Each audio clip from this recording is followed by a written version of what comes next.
camps, and it doesn't give us a clear idea of how many people are dying. All of this stuff is happening in secret. The children of these detainees have been sent to state-run orphanages and boarding schools where they are taught to hate their own religion, identity, and are forced to speak Chinese, are subject to abuse and torture. The parents don't know where their kids are. Most towns and villages in East Turkestan are almost empty. Around 70 to 80% of the civilians are all gone. You walk through the street and it's eerily silent because most people are in some form of detention or prison. Schools and factories are now being transformed into these concentration camps. The entire nation of East Turkestan has essentially become a dungeon for its people because China monitors their every action, even in the homes. So there are millions of Han government cadres who are living in Uyghur homes to make sure they're not engaging in religion and to assess their political views. Practicing Islam is completely banned.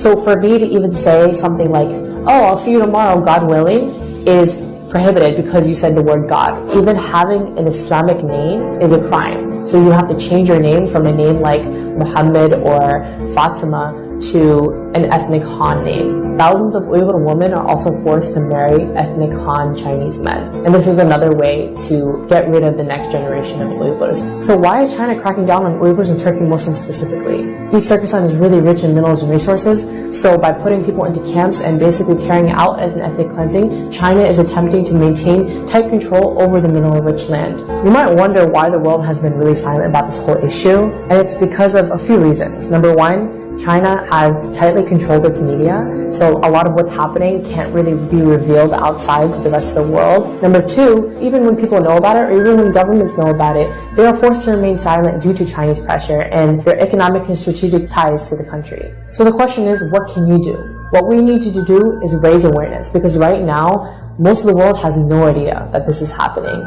Pressure your government leaders to acknowledge China's occupation of East Turkestan and its systematic campaign to wipe out the Uyghurs and other people of East Turkestan. Support your local Uyghur communities. They're in dire need of international support. Come out to their protests. Organize protests in front of Chinese embassies and bodies that can actually take action to challenge China's ethnic cleansing of the Uyghurs.